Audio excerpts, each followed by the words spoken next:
IT company ముసుగులో విశాఖలో భూములు కేటాయించడంపై దుమారం రేగుతుంది రాష్ట్ర వ్యాప్తంగా. ముఖ్యంగా ఉర్సా క్లస్టర్ కంపెనీకి 60 ఎకరాల ప్రభుత్వ భూమిని కేటాయించేందుకు స్టేట్ ఇన్వెస్ట్మెంట్స్ ప్రమోషన్ బోర్డు ఇప్పటికే ఆమోదం తెలపడం జరిగింది.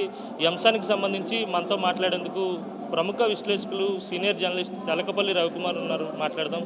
సార్, ఏ విధంగా చూడాలి ఈ అంశాన్ని? ప్రభుత్వం కారు చౌకగా భూములను కట్టబెట్టేందుకు సిద్ధమైంది. అసలు ఆ కంపెనీకి క్యాపిటల్ కూడా లేనటువంటి సందర్భం.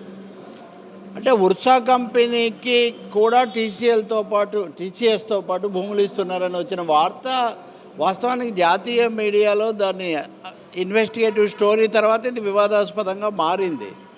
దీనికి ఎంతకి ఇచ్చారు, ఎందుకు ఇచ్చారు అన్న ప్రశ్నలు ఒకటైతే, 2 మాసాల కిందట ఏర్పడిన కంపెనీకి టాటా కంపెనీతో పాటు ఇచ్చారు అదే జాబితాలో అన్నటువంటి పరిస్థితి ఆశ్చర్యం కలిగించింది, ప్రశ్నలకు దారితీసింది. దీని మీద వెంటనే పారదర్శకంగా ప్రభుత్వం నుంచి ఏం వివరణ అయితే రాలేదు. ఇప్పుడిప్పుడు ఏదో వాళ్ళు మాట్లాడుతున్నారు, మేము 99 పైసలకి ఇవ్వలేదు, ₹1,00,00,000 ఇచ్చామని. ఆ మేరకు నిజానికి అదే స్పష్టత ఉంటే అప్పుడే వెంటనే ఇప్పుడు 10 రోజుల దాకా ఈ చర్చ జరుగుతున్నా ఇంత అవసరమే లేదు. ఇంకా రెండో విషయం, 2 మాసాల కిందట అది ఏర్పడిన మాట అయితే నిజం కదా, కొత్తగా ఏర్పడిన కంపెనీకి మేము అవకాశం ఇచ్చామనే మాట చెప్పుండాలి కదా. మూడోది, వాళ్ళు చెప్పే అతిపెద్దది గత ప్రభుత్వం పలానా దానికి కేటాయించింది, గత ప్రభుత్వం అని ఏదో జాబితా చెప్తున్నారు.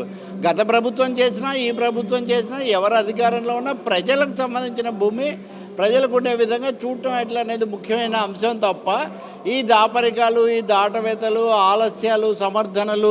ఇప్పుడు చెప్తుంది కూడా 5,000 కోట్ల పెట్టుబడి, 2,000 మందికి ఉద్యోగాలు అంటున్నారు. అంటే 5,000 కోట్ల పెట్టుబడితో 60 ఎకరాలు తీసుకొని 2,000 మందికి ఉపాధి కల్పించడం, అది కూడా దశల వారీగా జరిగేటైతే ఈ లెక్కన కనుక మనం భూములు ఇచ్చుకుంటూ పోతే 2,000 ఉపాధికి 60 ఎకరాలు ఇవ్వడం అనేదే కనుక లెక్క అయితే మన దగ్గర ఉన్న భూమి అంతా కూడా సరిపోయేటటువంటి అవకాశం ఉండదు. కాబట్టి వాస్తవాలు ఇందులో ఏదో ఈ గ్యాప్స్ ఎందుకు వచ్చాయి, ఏ శక్తులు దీన్ని ప్రభావితం చేశాయి.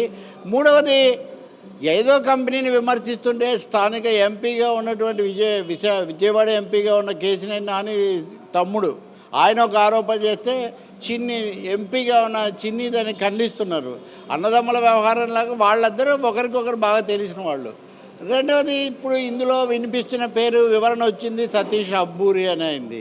సో ఇవన్నీ ఈ వ్యక్తులు, ఈ పాత్రలు, పాత్రధారులు, సూత్రధారులు, ఈ విషయాలన్నిటి మీద ఈ రాష్ట్ర ప్రజలకు వేరువేరు కాలాల్లో వేరువేరు అనుభవాలు ఉన్నాయి. విశాఖపట్నం ఇప్పుడు బంగారు బాతులాగా దీంట్లో ఎక్కడి నుంచి భూమి ఎలా తీసుకోవాలి, ఆఖరుకు ప్రభుత్వ రంగంలో ప్రాణాలు అర్పించి సాధించుకున్న విశాఖ ఉక్కు భూమిని కూడా గద్దలాగా తన్నుకుపోవడానికి స్వయంగా కేంద్ర ప్రభుత్వం ఆధ్వర్యంలోనే ప్రయత్నాలు జరుగుతున్న వేళ ప్రశ్నలు రావడం చాలా సహజం.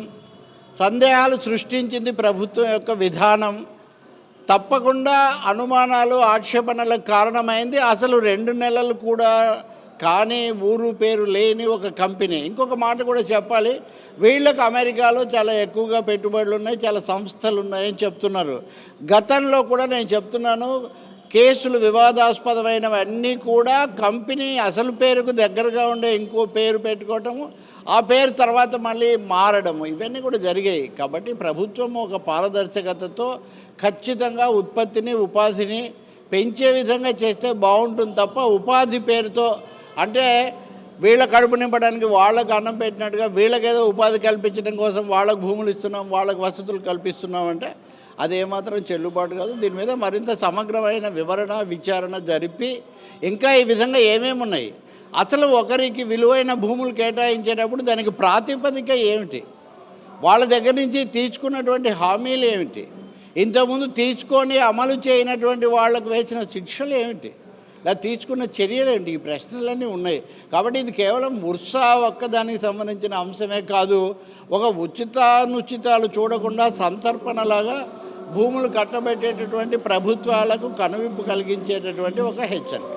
సార్, మీరు సుదీర్ఘకాలం పాటు ప్రభుత్వాల పనితీరుని గమనిస్తున్నారు. గతంలో ఎప్పుడైనా ఇలాంటి సందర్భం, అంటే 99 పైసలకే ఐటీ కంపెనీలు కావచ్చు లేదా ఇతర పరిశ్రమలు కావచ్చు భూములు ఇచ్చినటువంటి సందర్భాలు ఉన్నాయి?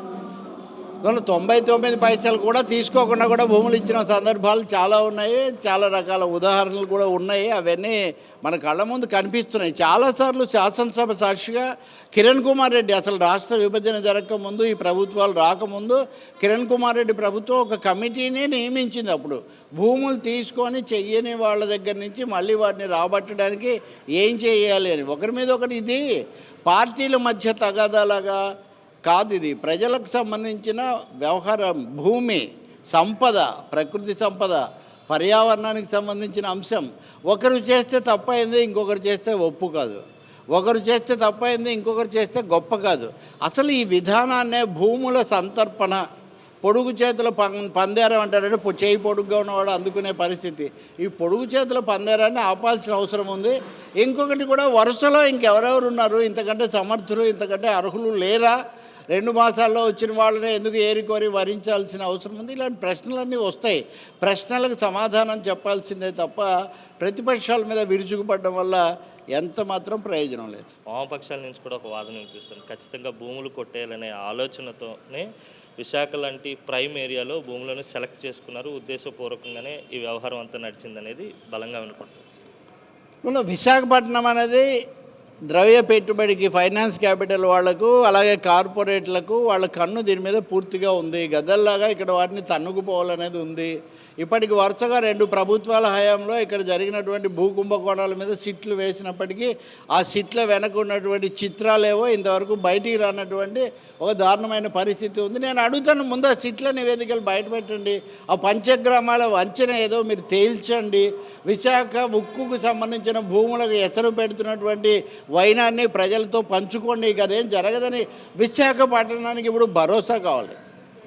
అనేక ప్రయత్నాలు, అనేక ప్రయోగాలు, అనేక ఎదురు దెబ్బల తర్వాత ప్రజల్లో ఒక విధమైన సందేహము, ఒక అనిశ్చిత పరిస్థితి ఏర్పడింది ఇక్కడ.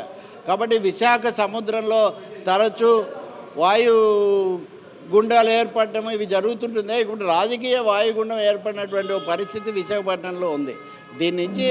దీనికి ఉపశమనం కలిగించాల్సిన అవసరం, ప్రజల భూములను కాపాడుకోవాల్సిన అవసరం చాలా ఉంది. పొరపాటు ఎవరు చేసినా పొరపాటే. అందులో వామపక్షాలైనా ప్రజా సంఘాలైనా రెండో మాట మాట్లాడే పరిస్థితి ఏమీ ఉండదు. ఇది మొత్తం మీద విశాఖలో విలువైన భూములు ఉన్నాయి. ఆ భూములను కొట్టేయాలనే ఆలోచనతోనే ఈ తతంగం అంతా కూడా నడుస్తుంది. ప్రజలకు ఖచ్చితంగా వివరణ ఇవ్వాల్సినటువంటి బాధ్యత ప్రభుత్వం మీద ఉందని చెప్పి తెలకపల్లి రవి స్పష్టం చేస్తున్నారు.